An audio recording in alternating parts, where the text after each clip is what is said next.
12 horas con 59 minutos. Bienvenidas, bienvenidos a la revisión de noticias en 24 tarde, cuando hay 20 grados en la región metropolitana. Lo ve usted, todos los equipos desplegados de Televisión Nacional de Chile en diferentes puntos del país, de la capital. Vamos a comenzar con las imágenes que han marcado las últimas horas. Indignación causaron las imágenes que muestran un enfrentamiento a balazos entre bandas rivales a plena luz del día, en cercanías de un jardín infantil, esto en Quilicura, a tan solo 300 metros de una comisaría, incluso con reacciones de la alcaldesa de esa comuna, dando cuenta de la falta de dotación policial, de la no respuesta de Carabineros respecto al llamado de vecinos en esta y otras situaciones. Todos los detalles junto a Claudio Arévalo. Claudio, muy buenas tardes.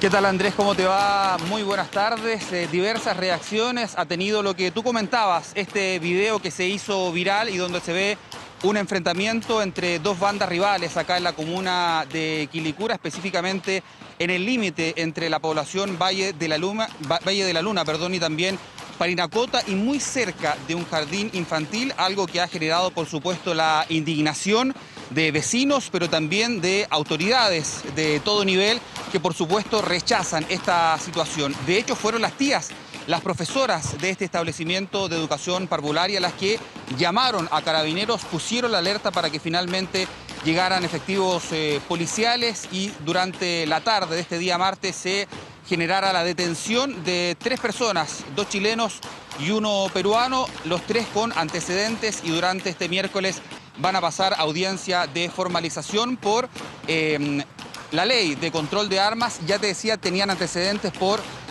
ley de drogas y también por porte ilegal de armas, y cuando fueron detenidos se encontró dinero en efectivo, se encontraron armas, entre ellos una pistola automática y también escopetas, y también algunos elementos de droga. Algo que ha generado, por supuesto, la indignación. Lamentablemente, Andrés, y esto lo comentaba la alcaldesa durante una entrevista en la mañana con 24 horas, es algo que no sorprenda a los vecinos de esta comuna, que ya están acostumbrados a este tipo de hechos violentos, delictuales, que por supuesto generan un estigma. Ellos dicen, por favor, no nos estigmaticen. Nosotros somos vecinos tranquilos que lamentablemente nos vemos salpicados por estos hechos delictuales. También lo decía la alcaldesa de esta comuna, por ejemplo, uno de los temas importantes tiene que ver con la seguridad, pero también con el número de efectivos policiales. Acá, para más de 260.000 habitantes que componen la comuna de Quilicura, solamente hay una comisaría. Obviamente eso puede ir perjudicando el control, la cobertura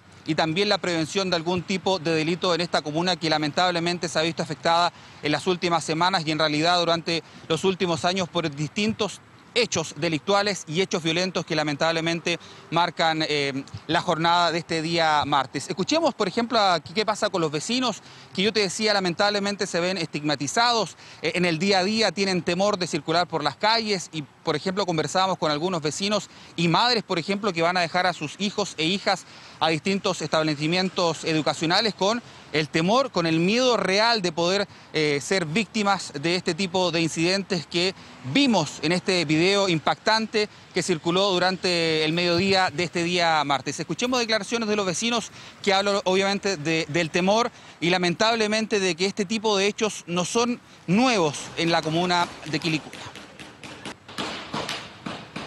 Ojalá que hagan algo pronto, porque la verdad que está la escoba aquí. No se puede vivir. De repente nosotros estamos trabajando acá con mi vecina y como a las 10:30, 11 pasan y los balazos y nosotros tenemos que escondernos. Da miedo. Yo en la mañana lloraba porque a mí me dan ganas de irme de acá, porque no se puede vivir. Uno no puede salir a la calle. Hasta en su casa uno puede entrar una bala perdida. Porque por ahí muchos vecinos han entrado balas perdidas y han tenido consecuencias. Con su familia, sus niñitos. Un susto. Hace falta otra comisaría para arriba, porque igual han habido asaltos para los escolares. Aquí hay una sola comisaría y se ve poco carabinero.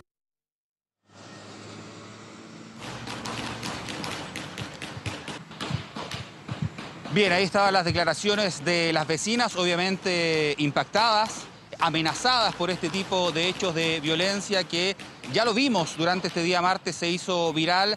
Disparos al aire muy cerca de un jardín infantil, generando la indignación, decíamos, de vecinos y vecinas de esta comuna de más de 260.000 habitantes, pero también de autoridades.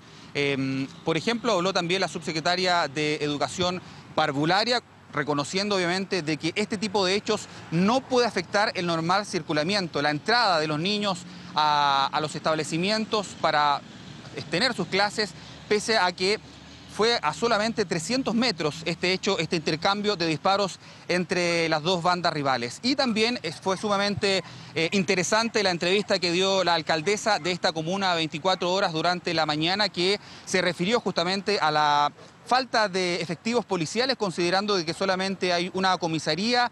Enfatizó el llamado al Estado a poner atención a lo que está pasando acá en Quilicura, y lo que te comentaba en el comienzo de este despacho, que por favor no se estigmatice a los vecinos de esta comuna del norte de la región metropolitana, que lamentablemente se ven salpicados. Muchas veces no tienen nada que ver con este tipo de hechos, pero lamentablemente son víctimas, son testigos, ven lo que pasa con estos episodios violentos o delictuales en la comuna de Quilicura. Te comentaba, habló la alcaldesa y también la subsecretaria de Educación Parvularia, refiriéndose, rechazando por supuesto lo que ocurrió este día martes acá en la comuna de Quilicura. Nosotros no tenemos las policías de acuerdo a la cantidad de habitantes que tenemos, no se ve carabineros en las calles y hemos pedido desde el primer día mayor dotación, que intervenga PDI, que hayan investigaciones que tengan estas bandas, porque son bandas de narcotraficantes, pero acá se está exponiendo la vida de vecinas y vecinos. Esto lamentablemente ha sido recurrente.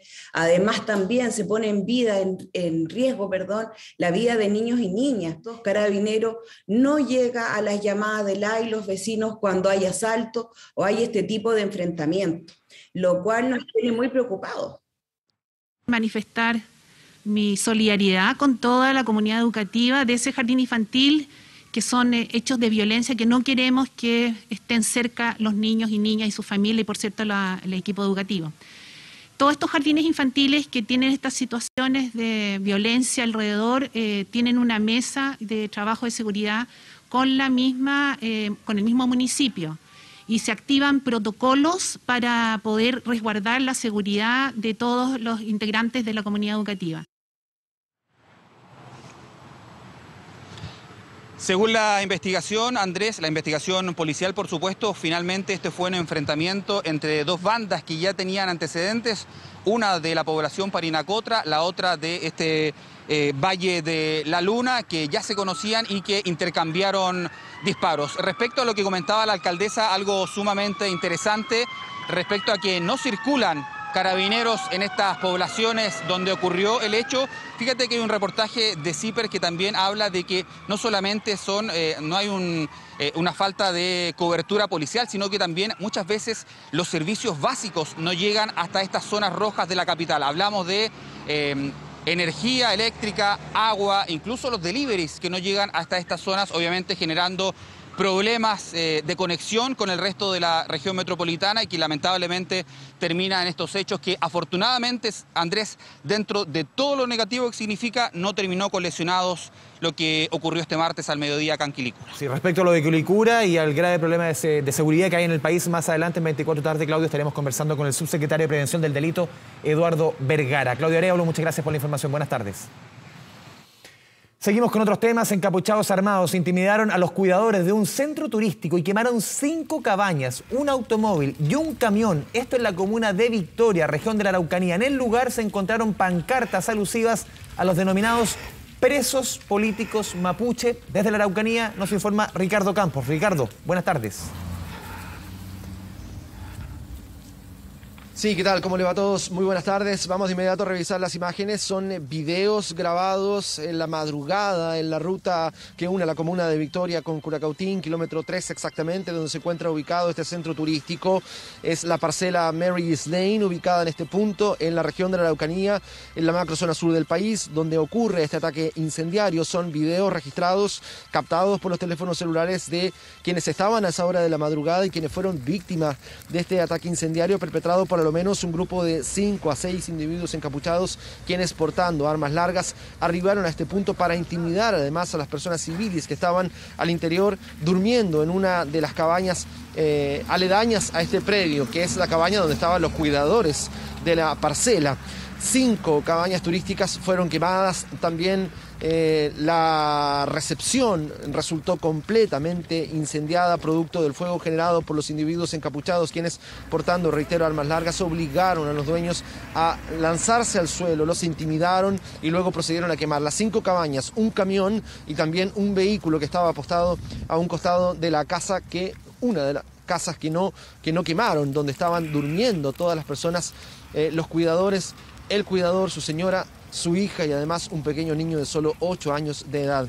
Hablaron ellos respecto de lo que aconteció, entregaron su testimonio, evidentemente bastante choqueados, impactados todavía por lo que aconteció en las horas de la madrugada acá en la comuna de Victoria. Veamos las declaraciones captadas en el lugar. Esto es Chile, esto es Victoria, esto es lo que hace la etnia mapuche contra los emprendedores. Me han quemado todas las cabañas, estos desgraciados.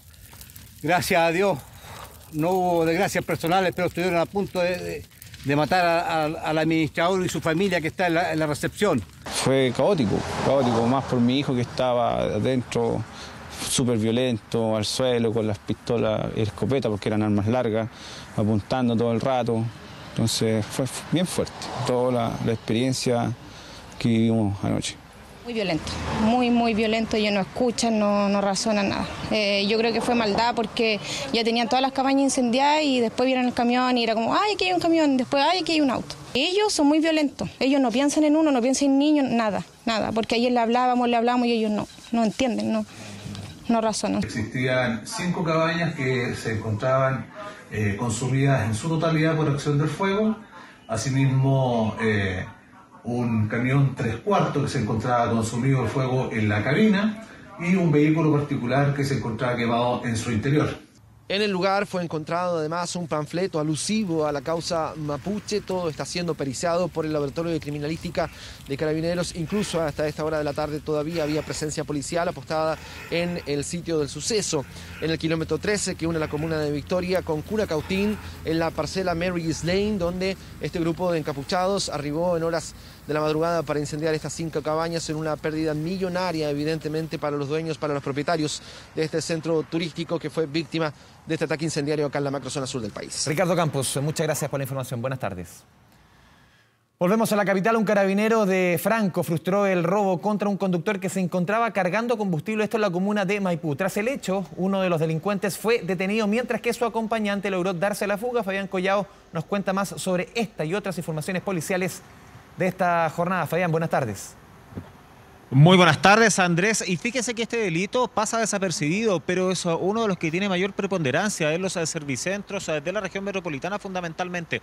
Ustedes van a ver las imágenes de las cámaras de seguridad porque la víctima había llegado a cargar combustible hasta este lugar que está ubicado en calle Alberto Yuna de la comuna de Maipú. Estaba llenando el estanque y es ahí cuando estos delincuentes se aprovechan, como queda al descubierto las cámaras de seguridad, tratan de pasar desapercibidos, le abren la puerta a la víctima, la puerta del copiloto, y ahí está tratando de sacar algunas especies. Pues bien, tanto el dueño como otra persona que estaba circulando por el lugar, que también estaba cargando combustible, un carabinero, es quien se percata de esta situación y por lo mismo trata de detener a estos delincuentes. Se le estaba con un arma de fuego, incluso se ve como los antidotales tratan de acelerar, tratan de arrancar fundamentalmente. El piloto fue sacado desde el interior del vehículo. Es ahí cuando fue reducido por parte de este funcionario policial que depende de la escuela de suboficiales y que iba en dirección hacia su domicilio, mientras que el otro delincuente logró darse a la fuga. De todas maneras, este antisocial tiene 20 años aproximadamente, no tiene antecedentes policiales, pero es uno de los delitos que llama la atención, sobre todo porque pasa desapercibido. Los delincuentes se aprovechan cuando la gente está en estos estanques de autoservicio en diferentes bencineras de nuestro país, y ahí por la puerta del copiloto la abren y roban celulares, billeteras, diversas especies personales. Ilícito que se vio frustrado entonces tanto porque se percató la víctima y también el actuar de este funcionario policial en su rato libre que estaba circulando en las calles de Maipú, y vamos a revisar declaraciones. Un carabinero en calidad de franco en su vehículo concurre a cargar combustible Servicentro Copec de la comuna de Maipú, percatándose que desde un automóvil dos individuos intentan sustraer especies a otro vehículo en el cual se efectúa la carga de combustible, por lo cual se identifica como carabinero, instando a los sujetos a deponer su actitud, ante lo cual estos se rehúsan, comenzando un forcejeo, logrando la detención de uno de los sujetos. Delincuente que va a ser puesto a disposición de la justicia durante las próximas horas y no se descarta que pueda participar o ser miembro de bandas organizadas dedicadas a este tipo de ilícitos que no conlleva violencia efectivamente. Además de ser detenidos, son bajas las penas que se ven afrontados estos delincuentes, pero que de todas maneras están muy organizados en todo nuestro país. Vamos a revisar otra información y nos trasladamos a la comuna de San Miguel. Presten mucha atención a estas imágenes porque ahí ustedes pueden ver cómo una persona la cual iba transitando en la sexta avenida de la comuna de San Miguel fue encerrada. Y qué es lo que hizo la víctima. Algo bien audaz, los logró esquivar, además chocó su vehículo con la reja de uno de los domicilios y por poco choca también con un árbol, pero logró salir del lugar y se fue directo hasta la Gran Avenida. ¿Por qué hasta ese punto? Debido a que tiene mucha luminosidad, hay muchas cámaras de seguridad y ahí los delincuentes no lo siguieron de todas maneras. Que lo que nos comentó la víctima durante esta mañana, él iba rumbo a dejar huevitos de chocolate a su ahijado que vive en ese lugar, en ese sector. Y es ahí cuando le intentan realizar la encerrona, lo intentan asaltar. No la pensó dos veces, sabe que es una actitud arriesgada. Posiblemente los delincuentes podrían haber percutado un disparo y no es recomendable claramente poner resistencia a este tipo de atracos, a este tipo de encerronas. Afortunadamente no sufrió lesiones, solamente algunos daños en su vehículo y en definitiva no fue asaltado por esta banda de delincuentes. Él se fue directamente hasta la 61 Comisaría de la Florida, donde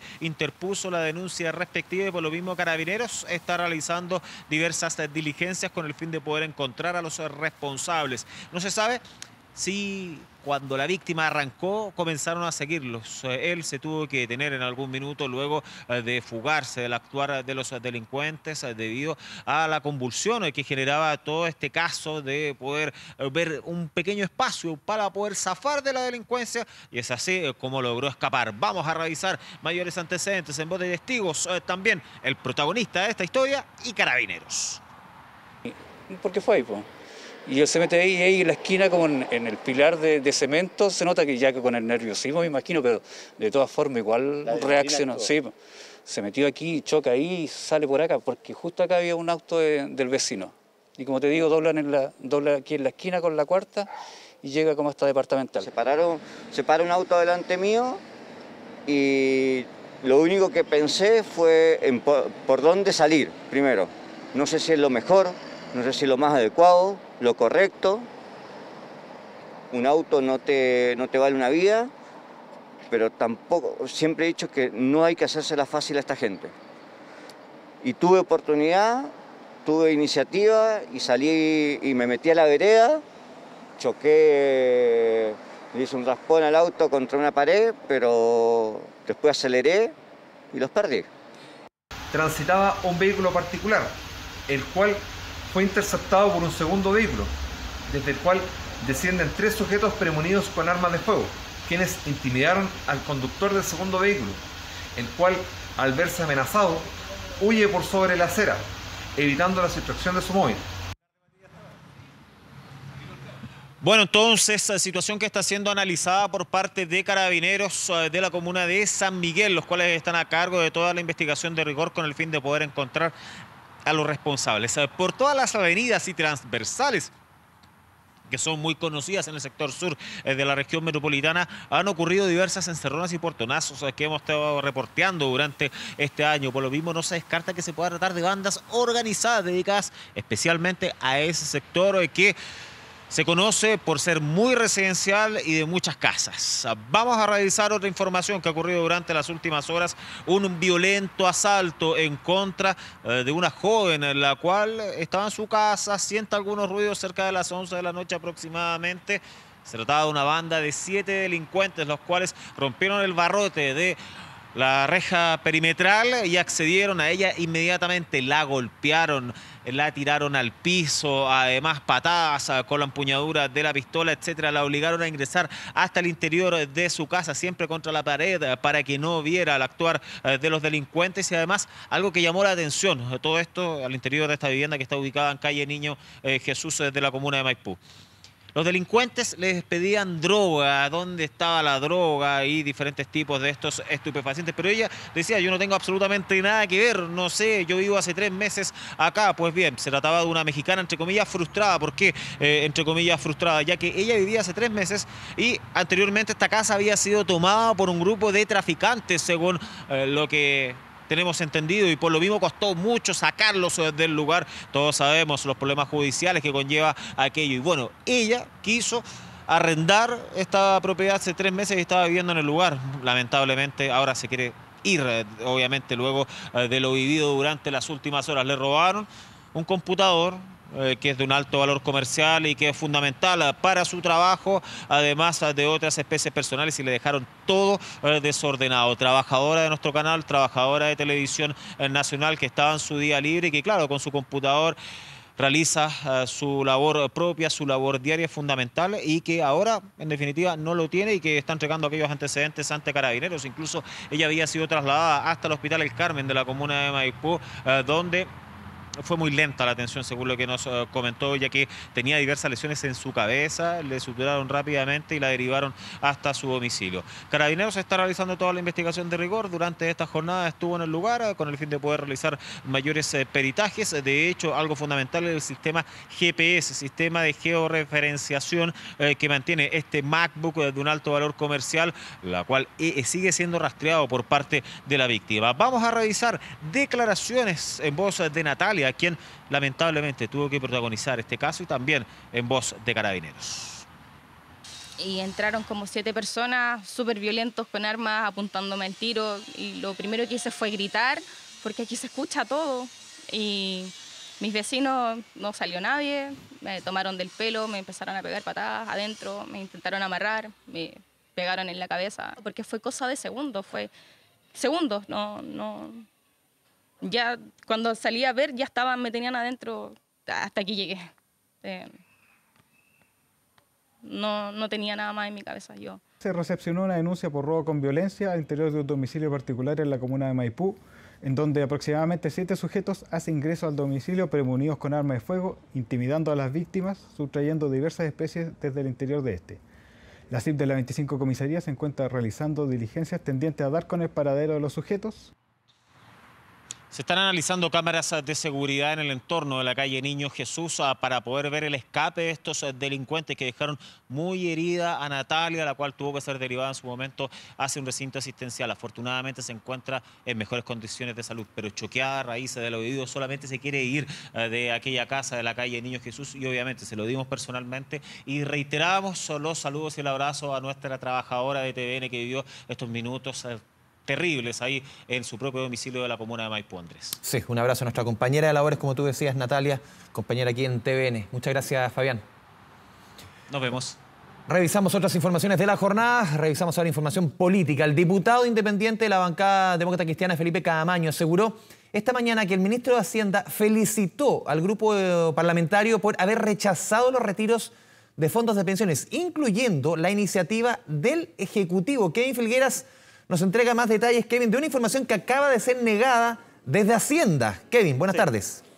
Sí, esta información que surge, Andrés Vial, muy buenas tardes, acá en el Congreso Nacional, bien temprano en la mañana, a diferencia de lo que se ha dicho en los pasillos del Congreso, el diputado Felipe Caamaño vino solito a pararse acá, al podio de la Cámara de Diputadas y Diputados, a hablar, a contar esta situación. ¿Por qué? Porque han habido bastantes críticas a la democracia cristiana por haber rechazado el quinto retiro de fondos de pensiones en su gran mayoría, y también haber rechazado el proyecto del Ejecutivo que permitía el retiro acotado. Mucho se habló ayer en la jornada después de esta votación, que la democracia cristiana había tenido algo de responsabilidad por la cantidad de votos que tenían. Y precisamente en torno a esas críticas viene el diputado Felipe Caamaño esta mañana y dice que no solo hubo tranquilidad en la bancada de la DC por la decisión que se había tomado, sino que además hubo un telefonazo de parte del jefe de la billetera fiscal. Revisamos lo que decía él y después vamos aclarando esta teleserie acá en el Congreso Nacional. A nosotros nos sorprende que los parlamentarios de oficialismo a nosotros nos hagan prácticamente pebre, porque nosotros rechazamos el proyecto de gobierno y nos sorprendemos a la misma vez que nuestro jefe de bancada reciba un llamado del gobierno felicitando por la acción que tomamos. El plan perfecto existe y el plan perfecto se llevó a cabo. Efectivamente no querían que hubiese ningún quinto retiro. Y eso es lo que a nuestro jefe de bancada se le comunicó. Mario Marcel, el ministro, le dice abiertamente que le agradece que esto se haya acabado acá en el Congreso y en definitiva hoy día partir de cero con lo que puede ser una nueva propuesta. Ahí estaban, esa era la especie de denuncia que se hacía. Antes de revisar la respuesta de Hacienda, quiero que revisemos cronológicamente lo que pasaba después de esta denuncia, que se habría generado este telefonazo de Mario Marcel al jefe de la bancada de la Democracia Cristiana, felicitando al grupo parlamentario por haber rechazado ambas iniciativas y que finalmente estaban bien tranquilos en el gobierno porque no había avanzado ningún tipo de retiro de pensiones dentro del quinto retiro y tampoco el retiro acotado. Hubo reacciones a esta denuncia por parte de parlamentarios de Apruebo Dignidad y también del socialismo democrático, de parlamentarios de derecha, incluso las revisamos y luego vemos la respuesta del Ministerio de Hacienda y lo que trae los coletazos de esta información. Lo que supuestamente está diciendo el diputado no me consta, creo que tenemos que verificar la información, si es así me parece que está mal.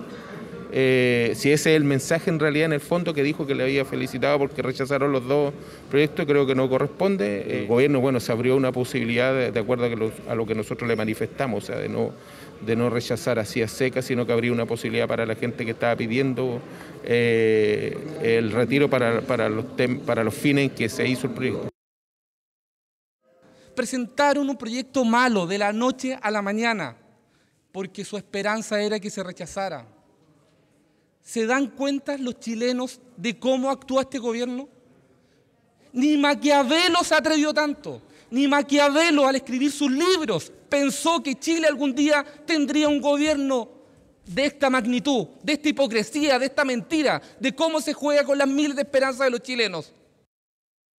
No me sorprendería que se catalogue al ministro de Hacienda, Mario Marcel, como el nuevo Maquiavelo de la política chilena, porque claramente lo que se está insinuando me parece un despropósito. Jamás el ministro de Hacienda incurriría en una acción de esa naturaleza. Yo creo que esta forma parte de la chimuchina, del conventilleo político en que estamos cayendo y que lamentablemente, más que engrandecer y fortalecer al Congreso, lo debilita.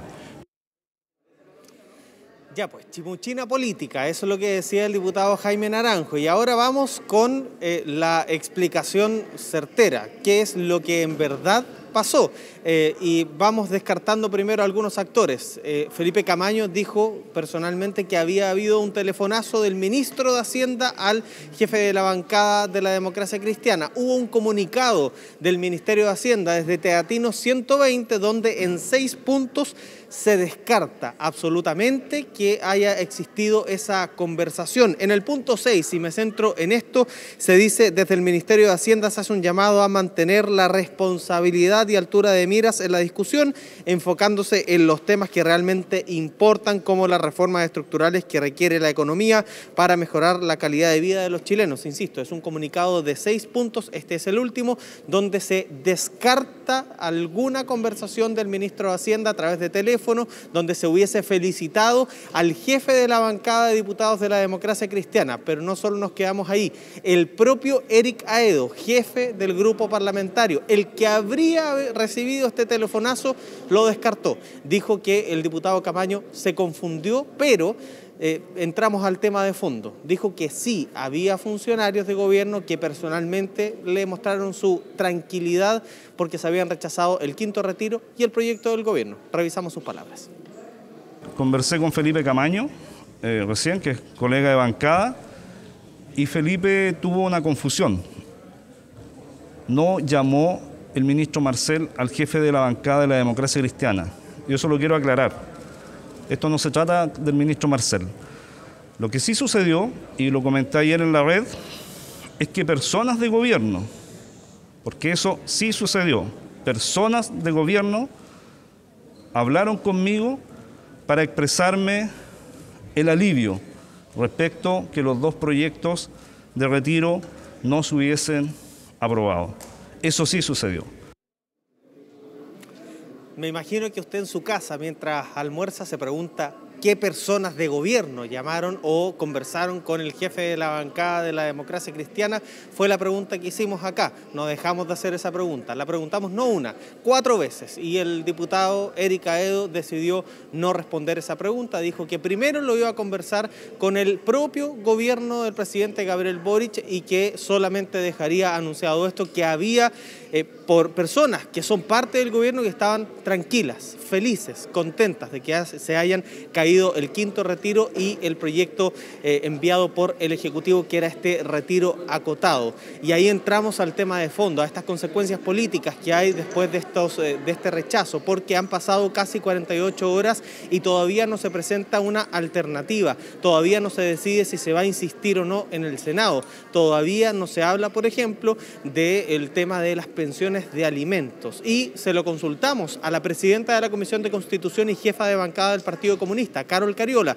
qué pasaba, si se hizo o no una gestión como correspondía para que esto se aprobara. Estas fueron sus declaraciones y además sobre el tema de pensiones de alimentos ya se presentó un proyecto de ley acá en el Congreso Nacional que no viene precisamente del Ejecutivo ni tampoco de las filas de gobierno. Lo revisamos. No hay nada más concreto en cualquier evaluación que los resultados. Y creo que evidentemente los resultados de esta gestión no fueron positivos. El proyecto se rechazó. Y las consecuencias de eso significa que, por lo tanto, no se hicieron probablemente todos los esfuerzos necesarios para poder tener la aprobación de este proyecto. Y nosotros estamos por eso empujando que se busquen las alternativas ante el vacío que quedó, para que el gobierno, nuestro gobierno, asuma también una responsabilidad en ayudar a las personas que más lo necesitan, que han vivido las consecuencias del alza de los precios en la canasta básica. Voy a presentar un proyecto un proyecto de reforma constitucional para abordar el tema en el que parece, según nos hemos enterado, que hay consenso de la necesidad de que las mujeres y los hijos que tienen padres deudores de alimentos reciban de manera permanente, a través de la subrogación de sus fondos de pensiones, de esos deudores, reciban directamente esas deudas, hasta en un 100%. Anuncio de la diputada Pamela Giles, que se viene a hacer cargo de una de las propuestas que tenía justamente el proyecto del Ejecutivo del retiro acotado, en este caso enfocado en las pensiones, en el pago de las deudas de pensiones de alimentos. Ese proyecto de ley, nos acaban de decir, va a ser ingresado en los próximos minutos acá al Congreso Nacional y se verá si el gobierno patrocina esa iniciativa o llega con una propuesta propia dentro del marco de la discusión de los retiros de fondos de pensiones que ha tenido Andrés Vial toda la teleserie que le hemos dado para que usted a esta hora de almuerzo haya disfrutado con la información del Congreso Nacional. Sí, la insistencia que tú mencionabas que podría presentar el gobierno, claro, necesita 2/3 del Senado y tomando en consideración la votación de antes de ayer, en que prácticamente no hubo votos de la centro-derecha para ese proyecto, difícilmente que el gobierno se quiera exponer a una nueva derrota, ¿no? No, tal cual. Y solamente para aclarar, requiere en una eventual insistencia con ese mismo proyecto 2/3 de los senadores presentes al momento de la votación. Un proyecto de retiro de fondos previsionales requiere de 3/5 de los senadores en ejercicio. En este caso, los 3/5 podrían ser incluso más de los 2/3. Así que está difícil legislar un nuevo retiro de fondos de pensiones. Y por lo mismo se buscan estas alternativas por parte de parlamentarios que no son de gobierno. Parlamentarios como la diputada Pamela Giles, que presenta esta iniciativa para permitir el retiro para pagos de deudas de pensiones de alimentos, que es una de las cosas que se había hablado en este proyecto de retiro acotado. Kevin, como todos los días, muchas gracias. Un abrazo. Autoridades de salud y educación anunciaron que los jardines infantiles comenzarán a funcionar como puntos de vacunación contra la influenza y el COVID-19 para la población infantil hasta los 6 años. Para más detalles, tomamos contacto con Daniela González. Dani, buenas tardes. Hola Andrés, ¿cómo estás? Muy buenas tardes. En Comunidad Nos Cuidamos se llama esta campaña que fue lanzada el día de hoy por las autoridades del Ministerio de Salud, también del Ministerio de Educación, y que busca coordinar la atención primaria con las cunas y los jardines infantiles. Eso porque hasta el día de hoy la tasa de vacunación de niños y niñas es muy baja si es que la comparamos con el resto de nuestro país. Eso si hablamos, por ejemplo, del COVID-19. Hoy día en nuestro país los niños entre 3 y 6 años con sus 2 dosis de vacuna contra el coronavirus solo alcanzan el 53,7% de la población. Es un número muy bajo si es que consideramos que más del 80% de la gente en nuestro país ya ha accedido por lo menos al esquema de vacunación completo. Si es que hablamos de la influenza, las cifras preocupan aún más, y es que solo el 33,5% de los niños entre 6 meses y 6 años se ha vacunado contra la influenza, y es importante que lo puedan hacer ahora, pensando en que quedan pocos meses para que inicie el invierno en nuestro país, que es el periodo donde hay más circulación de la influenza. Es por eso que la campaña se ha iniciado hoy día, para que los niños y las niñas se vacunen estas próximas semanas y así estén más protegidos contra la influenza, principalmente para los meses de invierno, considerando también que la vacuna se demora 15 días aproximadamente en hacer efecto, y considerando también estas cifras tan bajas es que se ha decidido tomar esta decisión, valga la redundancia ahí, para ir a vacunar a los niños hasta los jardines infantiles. Conversamos hoy día con el subsecretario de redes asistenciales, también con la subsecretaria de Educación Parvularia. Importante ahí el tema de las redes asistenciales, pensando en que ya se está pensando en la reconversión de camas para temas de influenza o para aumentar la capacidad hospitalaria, pensando en que se debería llegar a cifras que se alcanzaban de hospitalizaciones por influenza, como lo que veíamos antes de la pandemia del COVID-19. Este año sería más potente la influenza, principalmente en los niños y en las niñas. Es por eso que estuvo presente el subsecretario de redes asistenciales. Vamos a revisar inmediatamente declaraciones de ambas autoridades. Hacemos entonces un llamado a las comunidades educativas a cuidarse mutuamente, reforzando esta vacunación, dando el ejemplo a los padres y las madres para que se atrevan a llevarlos. Hoy día hemos tenido esta colaboración positiva, animada, de las mamás y los papás, y por cierto también de los niños y niñas. Estamos haciendo este esfuerzo intersectorial con el Ministerio de Salud, con el Ministerio de Educación, con el fin de llegar a las familias con niños menores de 5 años. Hoy día, entre los niños de 3 a 5 años, con 2 dosis de la vacuna para el COVID-19, tenemos aproximadamente 53% de niños y niñas con estas dosis. Y es por eso que es el grupo etario, por alguna manera, más rezagado, porque fue el último grupo que se incorporó en esta campaña de vacunación. Mencionar que los niños y niñas mayores de 3 años pueden acceder a la vacuna contra el COVID-19, pero desde los 6 meses ya se pueden inocular contra la influenza, y como las cifras todavía son bajas, se ha llegado a esta campaña que busca ir a buscar básicamente a los niños a los jardines infantiles. El objetivo, como mínimo, es lograr que el 85% de los niños y las niñas entre 6 meses y 6 años estén vacunados con alguna de las fórmulas que les corresponda para influenza o para COVID, o en definitiva las dos.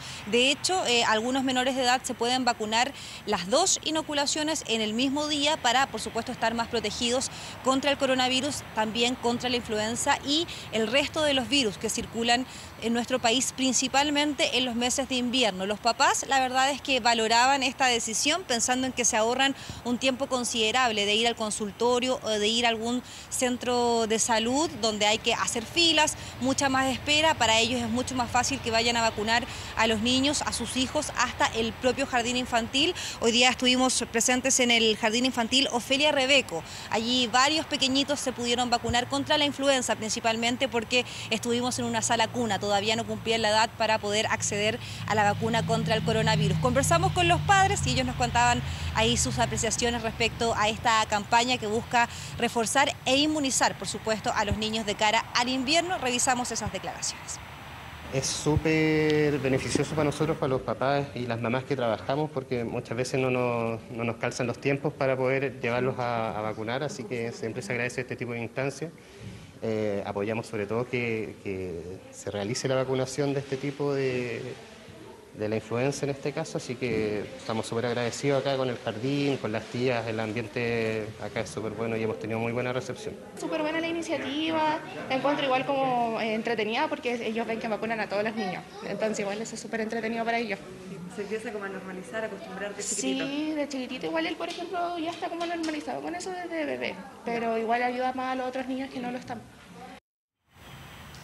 Bueno, es importante entonces que los padres puedan tomar la decisión de autorizar a sus hijos y a sus hijas para la vacunación del COVID-19, que es muy importante, pero también la vacuna contra la influenza. En ese sentido, vamos a recordar las cifras que ha dado a conocer el Ministerio de Salud en lo que respecta al coronavirus y su evolución en las cifras en esta última jornada. 2.515 casos se han registrado en las últimas 24 horas con una cifra de positividad de 4,55%.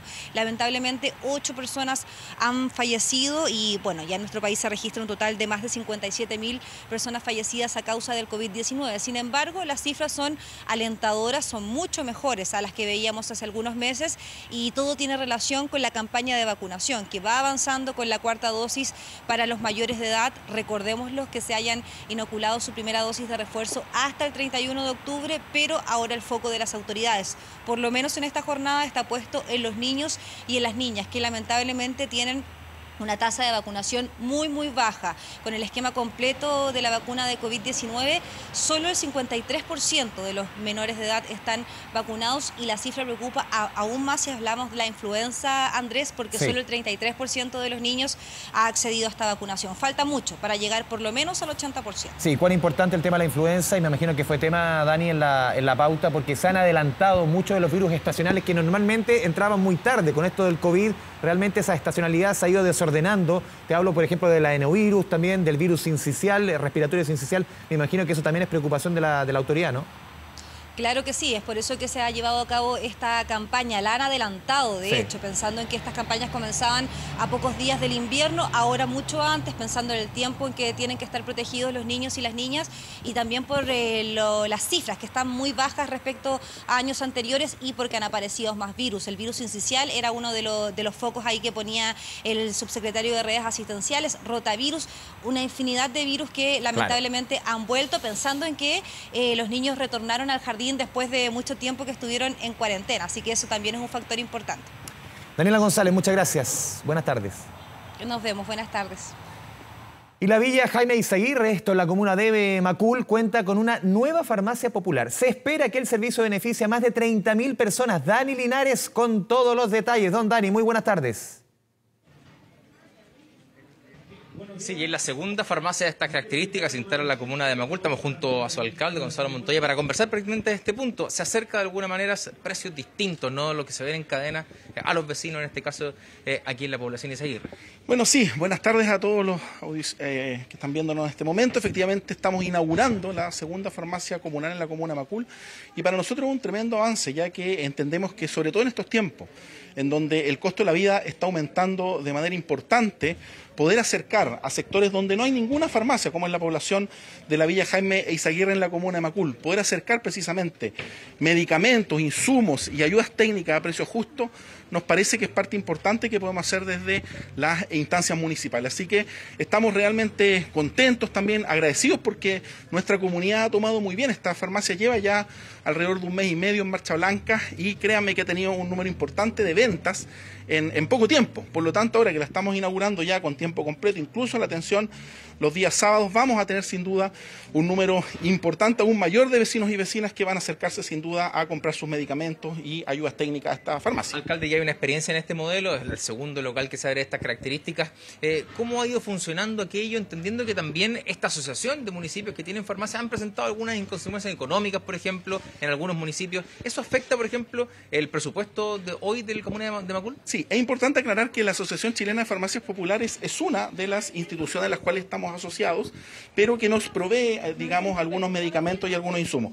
Pero también nosotros le compramos a la Cenabás y también le compramos a diversos laboratorios. Y ese precio, que es el precio de costo, es el que nosotros ponemos a disposición de nuestros vecinos y vecinas. Que financia en definitiva la municipalidad es la operación, es decir, a los funcionarios y funcionarias, obviamente la instalación del local y todo lo que tiene que ver con la logística. Y eso se hace con presupuesto municipal, lo que nos permite, como te decía recién, mantener una cobertura cobertura y un precio que es tremendamente justo para nuestros vecinos y vecinas, sobre todo en temas como son los medicamentos que están tan caros el día de hoy y que sigue aumentando el costo de la vida día a día, lo estamos viendo todos los días en distintos lugares. Hablamos de medicamentos de uso, lamentablemente digo común porque son enfermedades, ¿no? Por ejemplo, hipertensión, que se usa bastante para la diabetes, que puedes conseguir medicamentos a valor bastante menor de lo que se consigue hoy día en el mercado. Sí, son medicamentos, incluso nosotros hemos visto en otras farmacias de cadenas privadas hasta un 1000% más caro en lo que puede vender una farmacia comunal.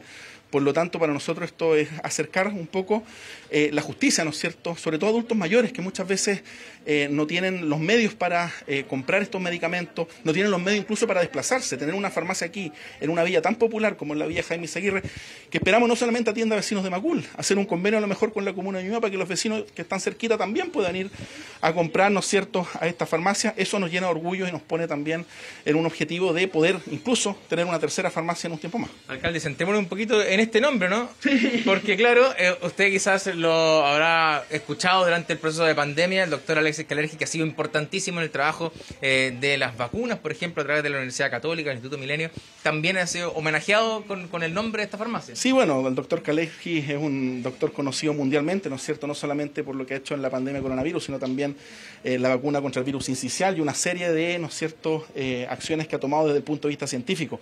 Ha educado a mucha gente. ¿Y por qué lo estamos homenajeando? Porque el doctor Kalergi es vecino, fue vecino muchos años de nuestra comuna, nacido y criado acá, estudió en colegio de Macul, y creemos que es importante relevar, ¿no es cierto?, en vida, dar a conocer la importancia de la ciencia y dar a conocer también un pequeño homenaje al doctor Kalergi, que, insisto, ha hecho tanto por la ciencia en nuestro país, y creo yo que esta es una de las formas de homenajearlo. Alcalde, gracias por compartir estos minutos con nosotros desde la segunda farmacia comunal ya que tiene el municipio de Macul. Ustedes escuchaban al alcalde respecto al modelo de desarrollo, cómo va funcionando también este financiamiento municipal a través de esta asociación de municipios que tienen farmacias populares, pero también a través de otros mecanismos de financiamiento que son individuales de cada uno de los municipios. Por ende, cada uno de los municipios tiene una realidad distinta de acuerdo a cómo van operando sus farmacias comunales. Lo cierto es que al menos los vecinos pueden acceder a precios de menor valor respecto a sus medicamentos. Dani, muchas gracias por la información. Muy buenas tardes. Y tremendo y merecido reconocimiento también para el doctor Alexis Kalergi. Vamos a la pausa en 24 tarde, 21 grados en la capital. Volvemos de inmediato con más información.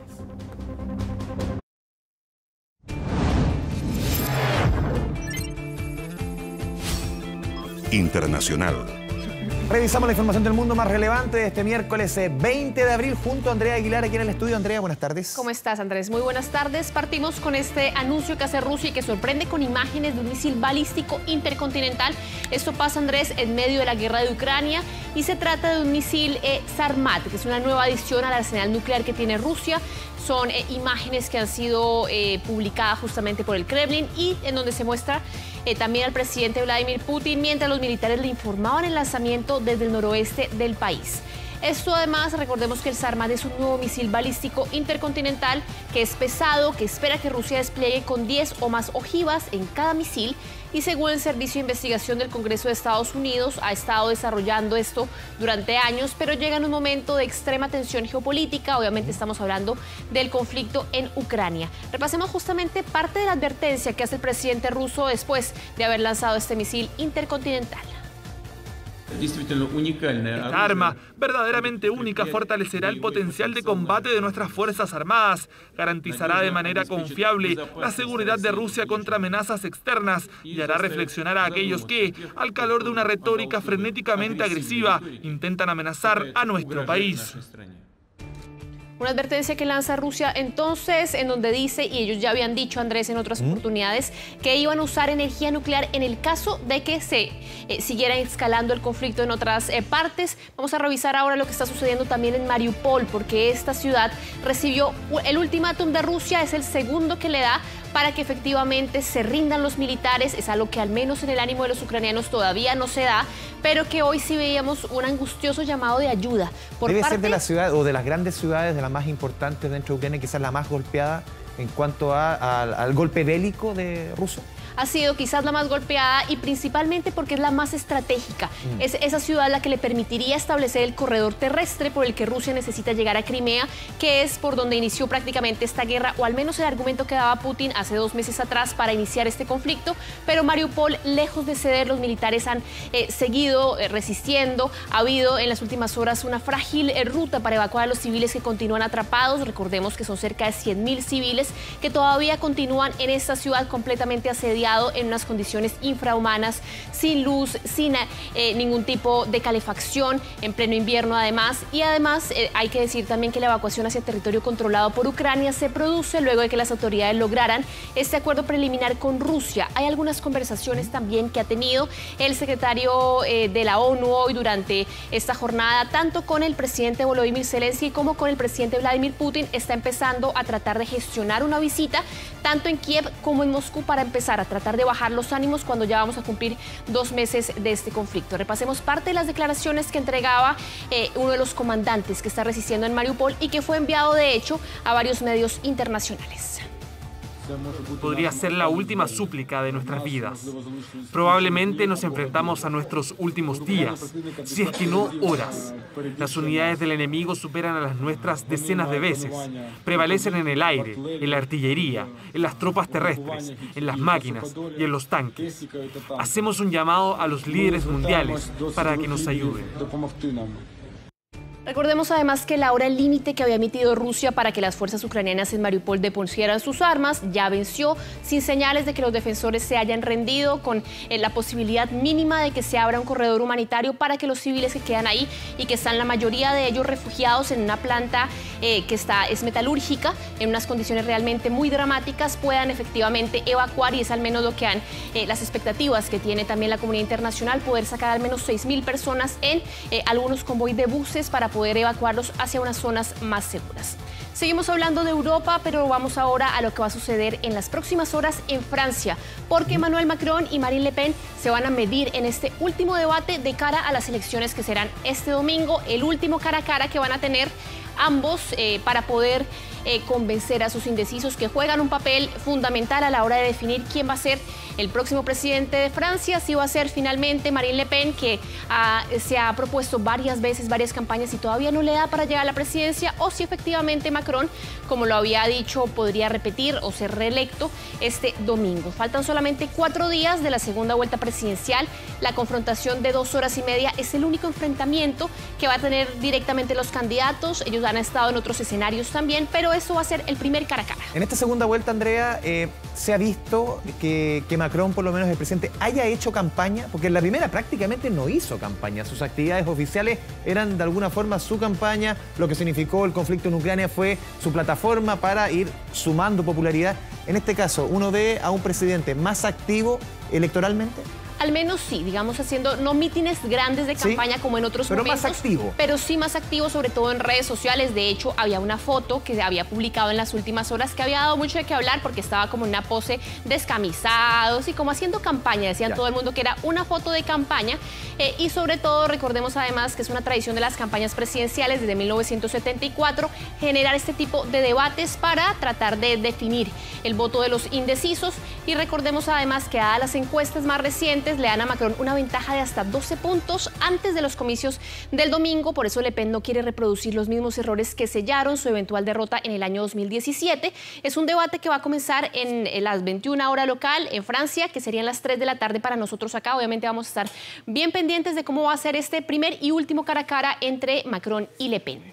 Vamos a continuar hablando de temas que tienen que ver con Europa y de esta entrevista que ha dado el príncipe Harry, en una entrevista que justamente dice que quiere proteger a la reina, asegurarse que todas las personas que la rodean efectivamente sean las adecuadas, pero también da una declaración importante y tiene que ver con que él ya no considera Reino Unido su hogar. Su hogar es ahora Estados Unidos y lo dejó claro en esta entrevista.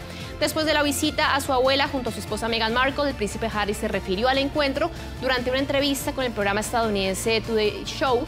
Y al ser consultado si va a volver a Reino Unido para el jubileo de platino, que recordemos va a ser ahora en junio, el príncipe señaló que aún tiene que resolver temas de seguridad. Recordemos que ellos ya no están contemplados dentro de los gastos que tiene la familia real, al no hacer parte efectivamente de las actividades ni del personal real, pero que está tratando de hacer todo lo posible para asistir y que así la monarca pueda conocer a sus bisnietos. Además, Harry agregó que aunque disfrutaba visitar Reino Unido, efectivamente su hogar en estos momentos es Estados Unidos, específicamente California. Repasemos parte de sus declaraciones. Fue realmente agradable verla, poder compartir con algo de privacidad. Estar con ella fue genial. Sabes, está en gran forma y siempre tuvo un gran sentido del humor conmigo. Y solo me estoy asegurando de que esté protegida y tenga las personas adecuadas a su alrededor. Bueno, y pasemos ahora, seguimos hablando un poco de todo el tema de la realeza, pero ahora la realeza de Hollywood, porque durante el juicio por difamación que se le sigue a Johnny Depp y a su ex esposa Amber Heard, el actor subió al estrado para declarar sobre la relación que tuvo con su expareja. Este es el 6º día, Andrés, del juicio por difamación mutua entre los actores. Habló en múltiples discusiones, insultos que sufría por la pareja. En la jornada de hoy dio incluso algunas pruebas gráficas de cómo era atendido él en los hospitales cuando ella, según sus declaraciones, lo agredía. Varias oportunidades, como cuando le rompió un dedo, una cantidad de maltrato también. Recordó su intento de suicidio cuando su padre la dejó, asegurando que tenía una visión en su cabeza durante la relación con Heard, pero finalmente esto se fue transformando durante el tiempo que fueron parejas. Ha sido uno de los juicios más mediáticos en Hollywood, y el actor también declaró que su ex esposa tenía una necesidad de violencia y de conflicto todo el tiempo, que consumía drogas, que había muchos medicamentos durante la relación. Recordemos que el actor está demandando a Heard por $50 millones por un artículo que ella publicó en el 2018 en el Washington Post, donde ella sugería que era ella la víctima de violencia, y él lo que hace hoy es llevar al estrado una serie de pruebas gráficas que muestra que la violencia, si bien ella dice haber sido víctima, ella también ejercía la violencia contra él, y ha sido obviamente uno de los temas más candentes en Hollywood por estos días.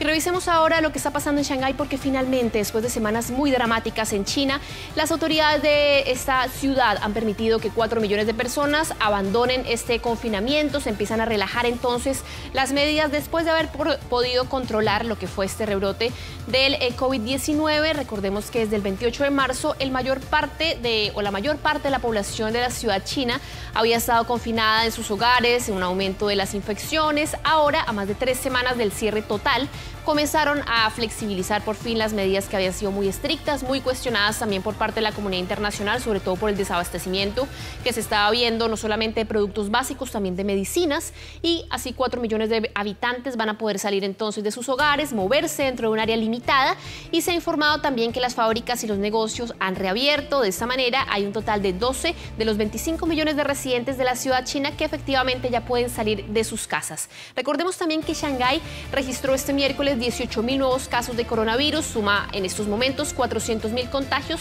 en lo que va desde el mes de marzo.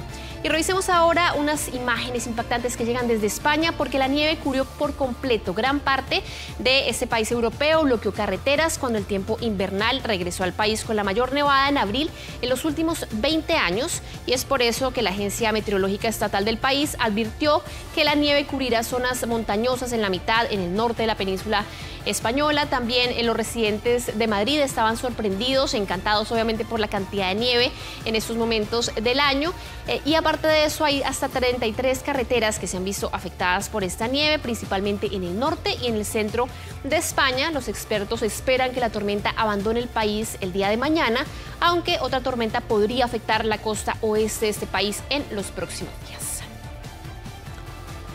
Y terminamos este repaso por el mundo con la historia de esta ballena que estaba varada en aguas muy poco profundas en el este de China y que finalmente fue rescatada con éxito por un grupo de pescadores alrededor de las 8 de la mañana de este lunes. Este cachalote de 20 metros de largo fue encontrado varado en el área del mar de Xiangshan de la ciudad china de Ningbo, a unos 740 metros de la costa.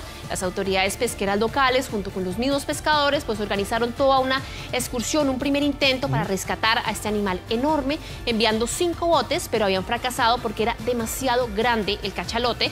Pero finalmente los rescatistas esperaron que volviera la marea alta alta para poder arrastrar la ballena de regreso al mar mientras vertían agua para evitar que se deshidratara, y vemos entonces ahí cómo se puede liberar esta ballena. Finalmente fue rescatada, de vuelta al mar con éxito tras una operación que se extendió por cerca de 20 horas. Final feliz. Un final feliz para ella. Afortunadamente. Andrea Aguilar, muchas gracias por la información. Que estén bien, buenas tardes. 2 de la tarde con 5 minutos, nueva pausa aquí en 24 tarde.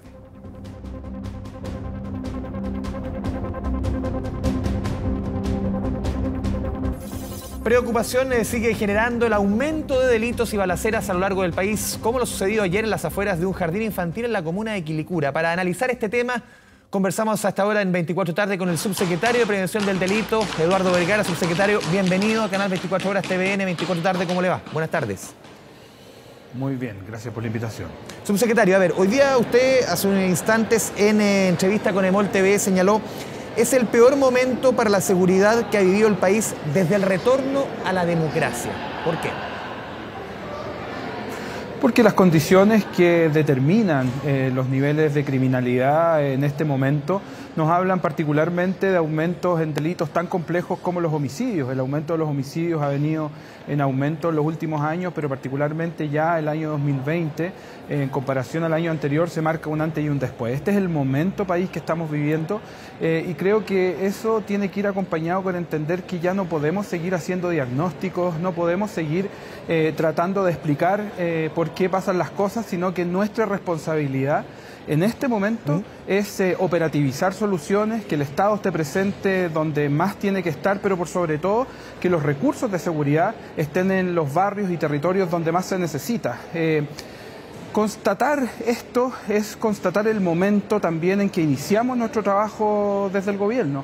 Es constatar el inicio de una gestión administrativa que llevamos 4 semanas, pero que está partiendo, y a pesar de eso hemos ya iniciado un cambio de enfoque, un giro hacia encontrar soluciones, dar respuestas también inmediatas, más que seguir solo analizando los fenómenos o entregando diagnósticos que son ya muy conocidos por mucho tiempo en muchos territorios. ¿Sí? ¿Por dónde va esta nueva estrategia? También citando la entrevista que yo le mencionaba al inicio de la entrevista, usted señalaba, no se soluciona con leyes anti. ¿Por qué? ¿Cómo lo van a hacer?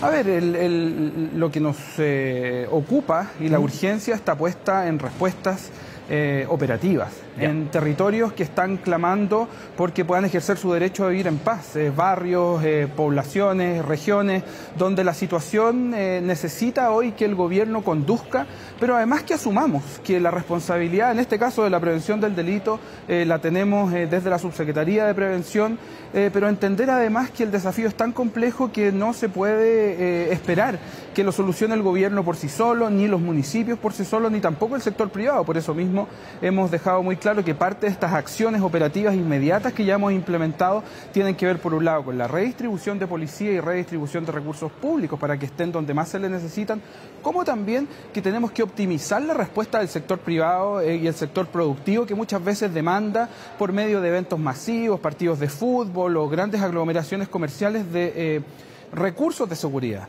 Un mal trabajo en seguridad privada obliga a que se parche con seguridad pública. Entonces, la verdad es que, y esto lo saben muy bien nuestros alcaldes y alcaldesas, que me lo recuerdan a diario, que necesitan más presencia policial. Pero la respuesta es claro, no es que nosotros abrimos un Excel y multiplicamos a los carabineros o a la policía de investigaciones para que estén presentes, sino que necesitamos redistribuir, reoptimizar el recurso, porque no puede ser que en ciertos territorios y en algunos barrios sientan que cuando hay un evento masivo, cuando hay un evento particular de deporte, sea una maratón o un partido de fútbol, carabineros salgan de los territorios. Entonces, esto no significa que vamos a sacar carabineros de un lado para ponerlos al otro, sino que significa que tenemos que hacer una redistribución con un sentido de equidad, pero también de corresponsabilidad, y eso es lo más importante. No es momento de indicar con el dedo y culpar la responsabilidad a gobiernos anteriores, ni tampoco a otras instituciones, sino que tenemos que hacernos cargo en un desafío común que es tremendamente complejo, pero que además tiene que ser abordado con un sentido de urgencia.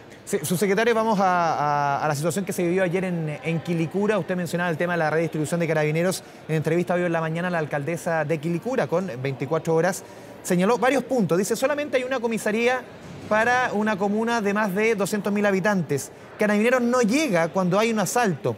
Y ella señala que a ella, Carabineros le dijo, no pueden exponer la vida de Carabineros, pero acá se está exponiendo la vida de vecinas y de vecinos.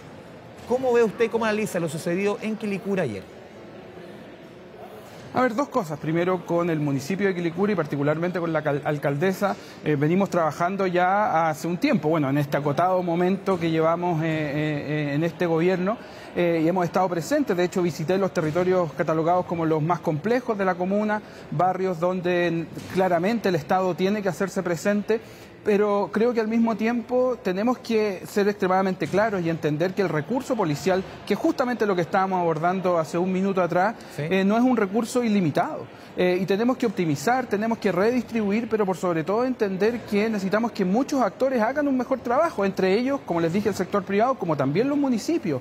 Que ojo, los municipios no están a cargo de la seguridad, los municipios están a cargo de la prevención, cooperan, colaboran con esta labor, y tenemos que hacer que esta máquina esté mucho más aceitada, porque francamente esto no es algo que vamos a solucionar ni con una varita mágica que vamos a tener más presencia policial ni más presencia estatal. Entonces nos comunicamos nuevamente en el día de ayer con la alcaldesa, quien ha reconocido también públicamente la labor que hemos impulsado en su comuna desde la Subsecretaría de Prevención del Delito para ayudarla a operativizar y agilizar los procedimientos policiales. Afortunadamente hubo detenidos.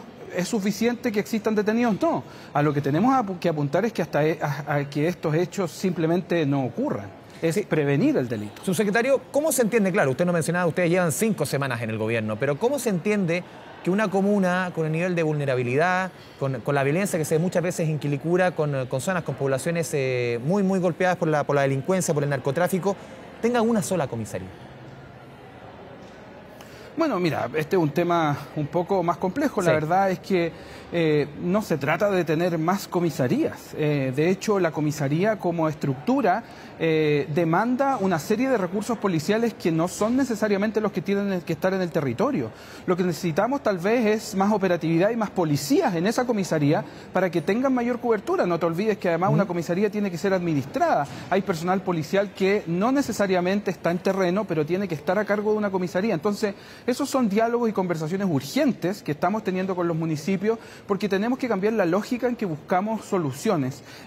La solución no es tener 2, 3, 4 o 5 comisarías, sino que el recurso policial sea óptimo, que cada uno haga su trabajo, y en muchos casos, claro, es necesario aumentar el contingente policial, pero tenemos que entender que eso no pasa simplemente por una voluntad, sino que por algo mucho más concreto. Y en el entretanto, que es la urgencia, que tenemos que trabajar, que tenemos que estar sobre el problema, que tenemos que dar respuestas operativas, la obligación que tenemos nosotros es la maximización de los recursos para otorgar primero garantías de prevención, como también garantías de que las personas puedan ejercer su derecho a vivir en paz. Subsecretario, ¿cómo van a trabajar, para quienes nos están viendo en la casa, y obviamente la seguridad es la prioridad número 1, cómo van a trabajar este tema que usted ha mencionado harto y lo hemos conversado en otras instancias, subsecretario, la redistribución de carabineros? Usted mencionaba, por ejemplo, los grandes eventos, sea una maratón, sea un partido de fútbol, ahí se va a apuntar a que tengan más seguridad privada. Se van a sacar quizás policías de comunas que no lo necesitan tanto hacia comunas más vulnerables, van a aumentar del total de carabineros, por ejemplo, más carabineros que estén en la prevención del delito, que se les prepare para ello. ¿Cómo van a trabajar el punto?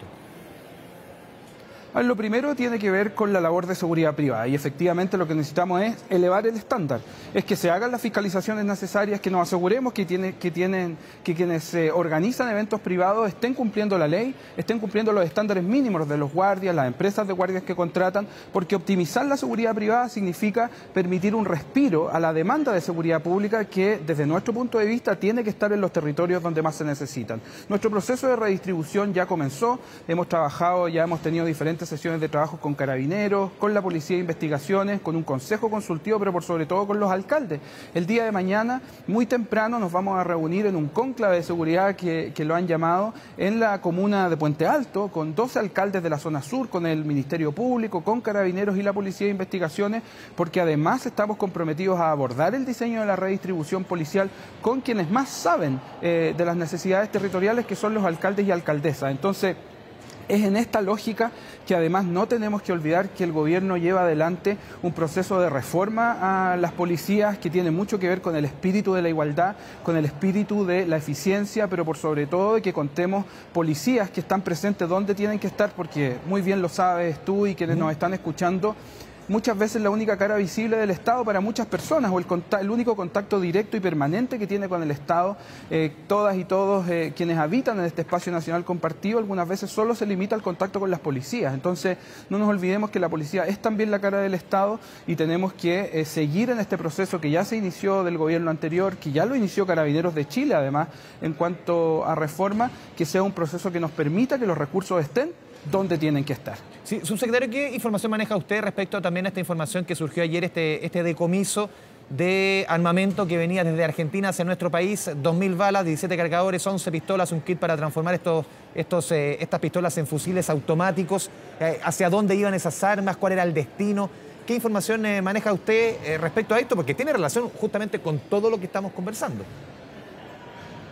A ver, lo primero es que esto de cierta manera también responde a una prioridad que el presidente Boric nos ha pedido. Es que tenemos que abordar entre las aristas de seguridad la problemática de las armas. Hemos participado no solamente en esta, sino que en otras acciones de coordinación ya con la Policía de Investigaciones, con Carabineros, y también lo hemos abordado en reuniones de trabajo con el Ministerio Público. Esta es una de las prioridades en seguridad pública. Pero para responder más directamente a tu pregunta respecto al estado actual de lo que sucedió, hay investigaciones en curso, las instituciones competentes están en eso y a mí como autoridad tengo la responsabilidad de no emitir juicios hasta que esperemos la información oficial, porque la ciudadanía merece en temas tan complejos como este, que generan mucha angustia también en saber que había potencialmente un ingreso nuevo de armas al país de forma ilegal.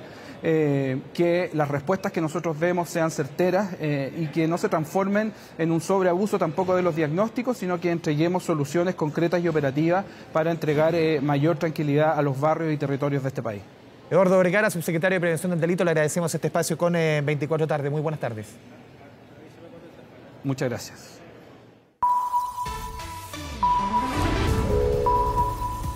Ahora vamos hasta La Moneda y vocería de la ministra secretaria general de la Presidencia, de la ministra secretaria general de Gobierno y del ministro y del secretario general de la Presidencia, Camila Vallejo, Giorgi Jackson, respectivamente. Escuchemos. Muy buenas tardes. Para el ministro Jackson, le quería consultar, independiente que los dichos del diputado de C, Felipe Camaño, sobre estas supuestas felicitaciones del ministro Marcel fueron desmentidas, ¿en qué pie queda la relación entre el gobierno y la democracia cristiana y de qué forma ustedes van a redoblar los esfuerzos para conseguir las mayorías parlamentarias que en el caso del retiro acotado no se consiguieron y ahora se viene una agenda también de reformas estructurales donde esas mayorías van a ser más exigentes todavía? A ver, partir reafirmando ese desmentido de forma tajante. El gobierno estuvo hasta los últimos minutos de la tramitación de la alternativa al retiro, lo que llamamos nosotros la alternativa responsable al retiro, para que se pudieran abordar distintos temas que se levantaron desde la agenda parlamentaria a través del uso de los fondos. Nosotros estuvimos hasta el último minuto de la tramitación intentando conseguir los votos para que esto fuera aprobado.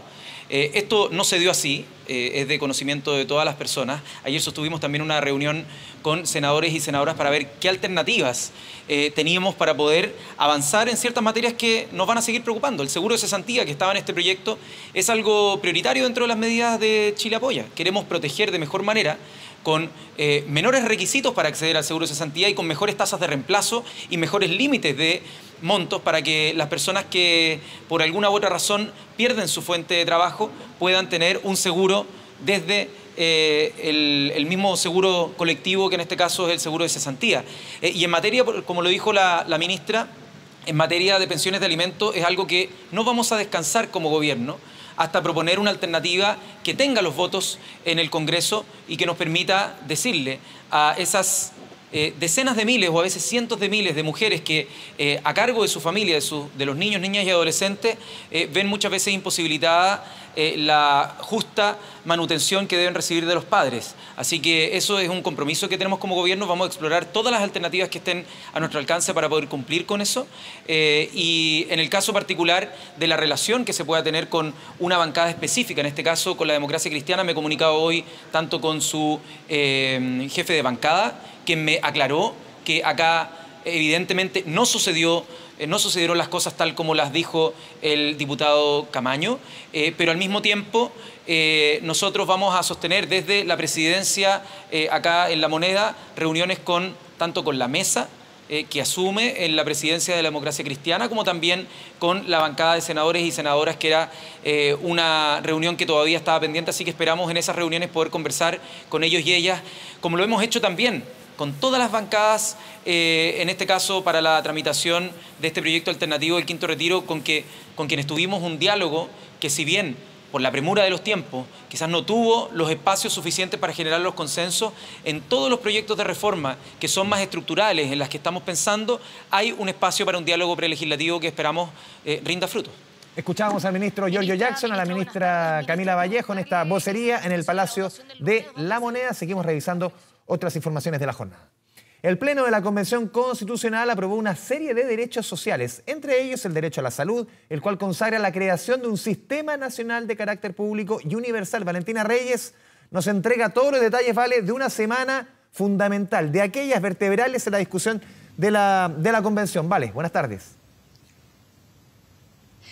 Hola, ¿cómo estás, Andrés? Buenas tardes. Sí, es fundamental porque las normas que se aprobaron ayer afectan directamente a la ciudadanía, como el derecho a la salud. De hecho, hay que comentar, y lo tenemos ahí en las imágenes, fue una de las normas que los convencionales en el Pleno más celebraron, porque gran cantidad de los párrafos o los incisos de este artículo fueron aprobados y quedaron consagrados en el borrador de nueva Constitución. Y vamos a revisar parte de lo que dice este derecho a la salud, en donde se habla de un sistema nacional de salud que será financiado a través de rentas generales, de cotizaciones de los empleadores y de los trabajadores. Ahora bien, sobre los prestadores privados de salud, o sea, por ejemplo, las clínicas o centros médicos privados, hay que señalar que ahí en el artículo que se proponía se hablaba de que no podían tener fines de lucro, pero ese párrafo fue devuelto a la Comisión para ser trabajado nuevamente. Recordemos que aquí en la Convención hay partes que pueden avanzar al borrador y otras que deben tener una nueva revisión. Así que se consagra un nuevo paradigma en cuanto a la salud con este Sistema Nacional de Salud. Nosotros tenemos algunas impresiones o explicaciones de los convencionales. Por ejemplo, de Gaspar Domínguez, quien es vicepresidente de la Convención Constitucional, pero también uno de los convencionales que impulsaba este artículo sobre el derecho a la salud. También hablamos en la mañana informativa de Canal 24 Horas con Yanis Meneses, quien es coordinadora de esta instancia y explica un poco más lo que se aprobó ayer sobre el derecho a la salud. Vamos a revisar esas declaraciones. Probablemente uno de los cambios más relevantes que se vienen es que podamos establecer que las cotizaciones obligatorias de salud de todas las personas se junten en la misma fondo, en la misma billetera, que permita que las personas puedan acceder a prestaciones de salud. Es necesario que las prestaciones de salud consideren al mundo privado y permitan que las personas tengan la posibilidad de elegir con qué médico quieren atenderse o qué tipo de prestaciones prefieren recibir. Ayer se aprobó que este Sistema Nacional de Salud va a tener financiamiento de las rentas nacionales, es decir, no solamente a través de las cotizaciones como es hoy día, entonces también va a haber un tema presupuestario que va a cambiar y que por supuesto va a ser un cambio paulatino, un cambio responsable. Estos cambios no son de la noche a la mañana, va a permitir que los distintos gobiernos puedan ir implementando efectivamente esto y que por fin podamos decir que tenemos garantizado el derecho a la salud. Bien, no solo se aprobó el derecho a la salud, también el derecho a la vivienda, a la ciudad, derecho a la seguridad social. Acá ayer los convencionales lo decían, esto hace que el Estado deba crecer y deba garantizar el acceso a estos derechos para las personas. Pero vamos a seguridad social, porque se consagra en el borrador de nueva Constitución el derecho a la seguridad social fundado en el principio de solidaridad. Y además dice este artículo que la ley establecerá un sistema de seguridad social público que otorgue protección en caso de vejez, paternidad, maternidad, en caso de accidentes laborales, entre otro tipo de situaciones. Eso se consagra en el borrador de nueva Constitución. Había un párrafo que hablaba específicamente de los fondos de pensiones, pero ese párrafo se devuelve a la Comisión y decía que los fondos de pensiones debían ser prestaciones definidas. Eso vuelve para el debate porque no había consenso en cuanto a este tema. Y se rechazó una indicación, esto quiere decir un párrafo que se quería agregar a este artículo sobre seguridad social que hablaba de la inexpropiabilidad de los fondos de pensiones. Aquí es donde radican las críticas de Vamos por Chile, en el rechazo de ese párrafo. ¿Qué dicen los convencionales de centro izquierda? Los fondos de pensiones, el sistema de AFP se debe ver después, pero Vamos por Chile pedía que se aprobara ese párrafo específicamente que fue rechazado. Vamos a revisar a Marcos Barraza, que explica qué es lo que se aprobó en cuanto a seguridad social, y también a Rodrigo Álvarez de Vamos por Chile, que habla sobre la inexpropiabilidad. Se aprobaron artículos muy importantes que establecen la solidaridad en el modelo de pensiones nuevo, la universalidad. Se aprobó que la rectoría y la administración del sistema de pensiones es público, pero también se devolvieron 3 incisos que tienen que ver precisamente con un debate que es clave. ¿Cuál es la tasa de reemplazo? Tener un monto de pensión definida, que es la tasa de reemplazo, le da certidumbre al trabajador y a la trabajadora que cuando sea pensionado tenga un ingreso estable, no un ingreso volátil o variable dependiendo de la capitalización individual. Intentaremos también hacerlo en la vía de una norma transitoria, pero en realidad hay una cierta contradicción, como bien señalas tú, con lo que se había planteado en otra asamblea, que es en el Congreso, donde incluso el gobierno ingresó un proyecto de inexpropiabilidad con lo que finalmente termina votando la mayoría del Pleno ayer, que solamente hay 46 y 49 votos por reconocer que los fondos no son expropiables, que son de propiedad de cada uno de los chilenos y que son heredables a sus familias. Todavía queda quizás alguna instancia en las normas transitorias, pero a mi modo de ver, lo de ayer es muy negativo para nuestro país.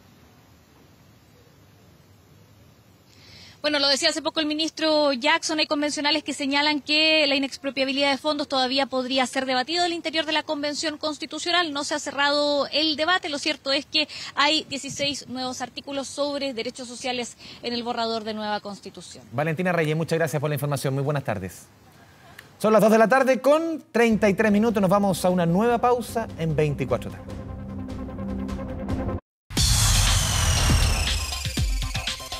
Vamos a hablar de economía, vamos a hablar de deudas, de morosidad, temas preocupantes. Don José Ignacio Atenas, ¿cómo le va? ¿Cómo estás, Andrés? Buenas tardes. Alerta que hace Chile Deudas, que realiza un estudio de cómo ha ido evolucionando el endeudamiento, la morosidad de nuestro país. Mira, vamos a revisar lo que tenemos preparado, porque según los datos que entrega Chile Deudas, hoy 6 millones de personas están sobreendeudadas. O sea, gente que con sus ingresos ya no tiene la capacidad de comenzar a pagar sus deudas.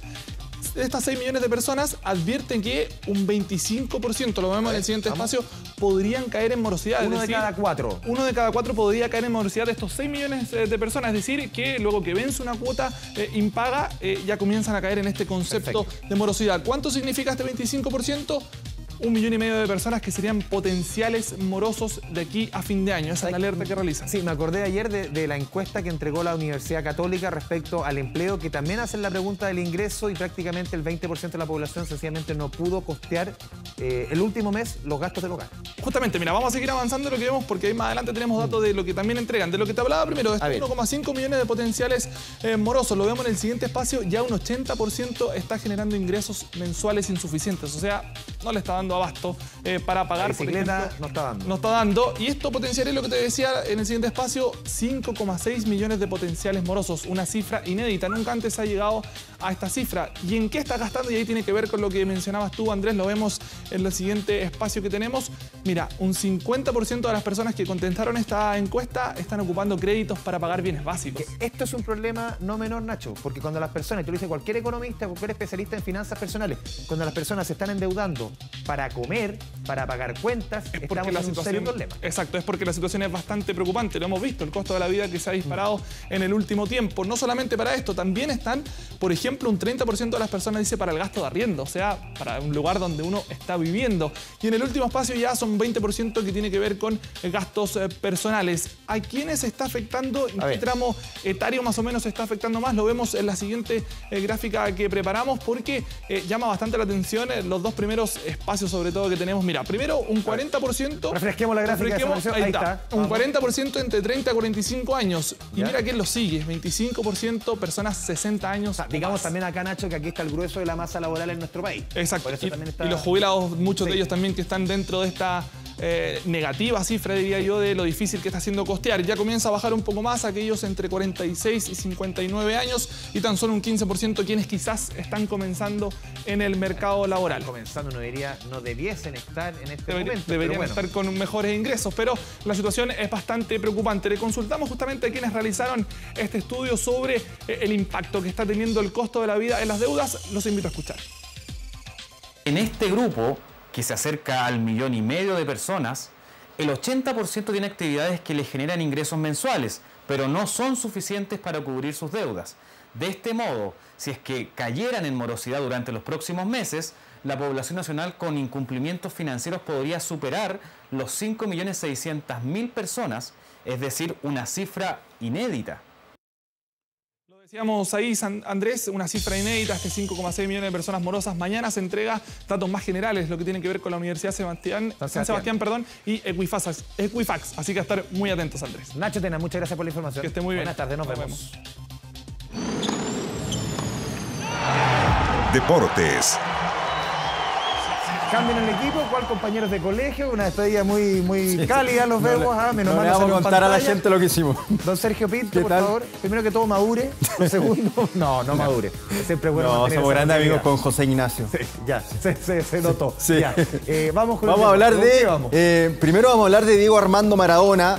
Porque miren, para los románticos del fútbol, miren qué camiseta, la subasta de la camiseta de Maradona. ¿Esta es la del gol con Inglaterra? Sí, la de la mano de Dios. Ahí se estaba subastando. Ya, pero ¿es la misma? Sí, es la misma.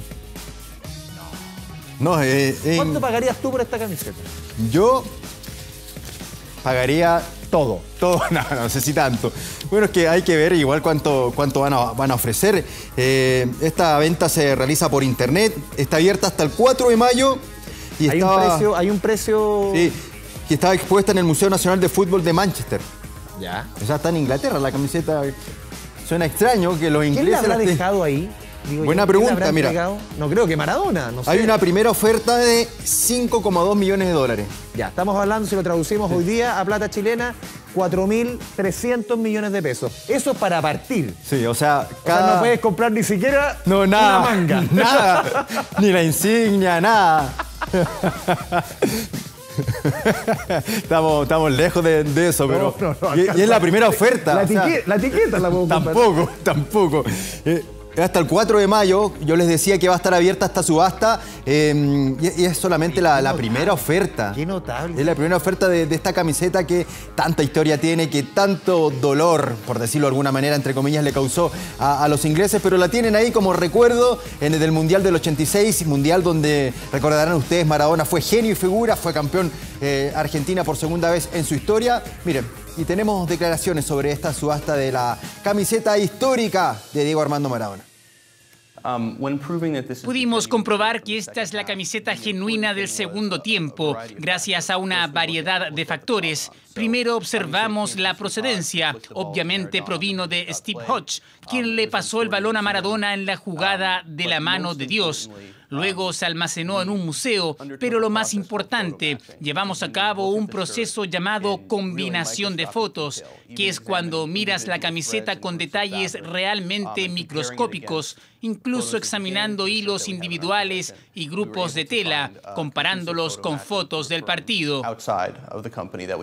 Interesante el trabajo que muestra el encargado de la casa de subasta, porque hay que autentificar, porque te puede llegar a una polera de cualquier parte. Puede llegar cualquier polera y pagar lo que acá, para que no se me olvide, 5,2 millones de dólares.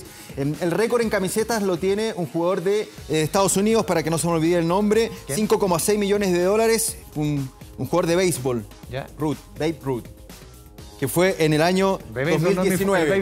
No es muy fuerte. No, el mío tampoco, ¿para qué vamos a mentir? Ha sido pitcher. Sí, es verdad. Lo único, el pitcher. Lo único que me acuerdo es el pitcher. No sé por qué será. ¿Por qué será? Ya, bueno, ahí está la camiseta Maradona hasta el 4 de mayo. Si usted quiere ahí colocar algún dinero, se ve muy difícil y va a batir. Vamos a hacer una vaca aquí en Reacción para comprar la etiqueta. Es verdad. Todos los récords van a batir sin lugar a dudas con la venta de esta subasta de la camiseta de Diego Armando Maradona. Vamos a Colo-Colo, semana de clásico entre los dos equipos. Ayer compré mi entrada. ¿Ah? Ayer compré mi entrada. Ah, ¿ya tiene entrada? Sí, ya tengo entrada para ir a San Carlos de Apoquindo. Aquí no hay público visitante, recordemos. Sí, exactamente, no hay público visitante, va a haber solamente público de la Universidad Católica, que es el local. Domingo a las 12:30 horas se va a jugar este partido. Colo-Colo, las novedades es que claramente no va a estar ese señor en cancha que para mí es el mejor que tiene Colo-Colo, que es Gabriel Costa. Lucero lo están cuidando para la Copa Libertadores. ¿No llega para el domingo? Yo creo que sí, pero es que lo que pasa es que no lo arriesgas no tenerlo para la Libertadores. No tiene otro 9 Colo-Colo. O sea, el venezolano Santos, yo sinceramente no sé qué hacen Colo-Colo. Pero no tiene otro delantero que tenga las características de galán, de 9. Y lo de Lucero ha sido muy, pero muy bueno durante todo el torneo, inteligente. Encontró un 9 Colo-Colo. Sí. Así que tenemos declaraciones de Zavala. Cristian Zavala, que buen jugador, no ha tenido las oportunidades porque claramente está Solari, está Costa, está Volados, pero es su primera temporada en Colo-Colo, seguramente más adelante tendrá más minutos. Escuchemos. Bueno, primero que todo nos estamos preparando de la mejor manera. Sabemos que somos los líderes del torneo y esa es nuestra mayor motivación, salir campeón y nada, nos estamos preparando para eso. Bueno, ahí está Zavala, uno de los jugadores que podría haber minutos si es que no llega Lucero. No tiene otro 9, así que puede ser Volados. Puede reordenar un poco el tiempo, sí. Puede ser que tenga minutos Zavala, pero así está Colo-Colo, sin Costa y con la duda de Juan Manuel Lucero. ¿Y qué pasa en la Católica, la Universidad Católica? Ahí vemos imágenes de la directiva, de Cruzados, Juan Tagle, el Tati Burjubasi. Ese fue el primer entrenamiento ayer con Rodrigo Valenzuela, a la cabeza. Que ya tiene bajas por lesiones, se ha confirmado casos de COVID también en la Universidad Católica. Claramente los nombres no se pueden decir, pero así llega con la ilusión de algunos que no veían minutos con Paulucci. Y vemos a Rodrigo Valenzuela, como Fabián Orellana. Ahí se concentra buena parte de la polémica. O sea, sí, Orellana este año no ha jugado un solo minuto. Nada. Por eso te digo que va a ser un partido especial para muchos que con Paulucci no tenían la claridad de jugar los minutos que ellos quisieran. Tenemos declaraciones de Alfonso Parot, defensor zurdo de la Universidad Católica, que seguramente va a ser titular el próximo día domingo. Así analiza la salida de Paulucci y también el partido con Colo-Colo. Más allá de lo profesional, ya para lo humano. Y a Rodrigo bien, lo he visto muy bien, con muchas ganas, está igual que nosotros, con ganas de revertir esta situación y hacer lo mejor posible. Ya hemos tenido recién 2 entrenamientos. Ahí estaba entonces Alfonso Parot, ya hablamos de Colo-Colo, de Católica en esta semana previa a lo que va a ser el partido el día domingo en San Carlos de Apoquindo, 12:30 horas. La Católica recibiendo Colo-Colo, un partido que puede ser bisagra para los cruzados porque de ganar... Venga, color. No agrande. Sergio Pinto, póngase serio. Lo que pasa es que usted no quiere. No ponga bisagra ni conceptos donde no los hay. Si gana Católica y si pierde también se complica. Sí, por eso te digo que puede ser un partido de bisagra. Ya. No le tiene fe Andrés Vialazo. No, si le tengo fe, pero ya, dejémoslo ahí. Pasemos hablamos de Colo-Colo, de la UCI, hablemos de la Universidad de Chile, una actividad. Si usted no conoce al presidente de Azul Azul, habló hoy. ¿Quién lo conoce? Michael Clark, así se llama. Hoy día habló. Había Yo recuerdo una entrevista, la tercera, creo que la única que ha dado. Sí. Yo lo vi por ahí muy escondido cuando fue el funeral de Leonel Sánchez. ¿Ya? O sea, si no iba a eso, mejor que... Claro. Cierra la puerta por fuera. Mañana mismo. Y claramente apoyó a Santiago Escobar, el técnico muy criticado, el colombiano. Ya se hablan de nombre, incluso de Martín Lazarte, que podría llegar a dirigir a la Universidad de Chile. También le preguntamos sobre si hay nexos o no con el representante de futbolistas, Fernando Felicevich. ¿Qué dijo? Mira, escuchemos. Santiago es el técnico hoy de la U. Como les dije, nuestro rol en el club es facilitarle el trabajo a Santiago y vamos a hacer todo lo posible para que a Santiago le vaya lo mejor posible. Sobre la polémica de Felicevich y la hinchada. No tengo comentario, muchas gracias. Silencio, Silencio del presidente de Azul Azul ante la consulta de nuestra colega Clara Comparini sobre si... Escueto, podríamos decir, sin comentarios. ¿Qué le costaba, no sé, decir si es que no hay nexo? Decir, no tenemos ningún nexo. Bueno. Lo dejó ir. Don Sergio Pinto, nos vemos mañana. Buena tarde. Que le vaya bien, nos vemos mañana. Chao, sí, por supuesto. Ya, pero no lo está despidiendo todavía. Ya, que le vaya bien. Ya, 2 de la tarde con 52 minutos, nos vamos a la pausa en 24 tarde. Volvemos para despedirnos, 2 de la tarde con 59 minutos. Hay 22 grados en la capital. Se pueden seguir informando a través de la pantalla de Canal 24 Horas o seguir en la compañía de TVN. Muy buenas tardes.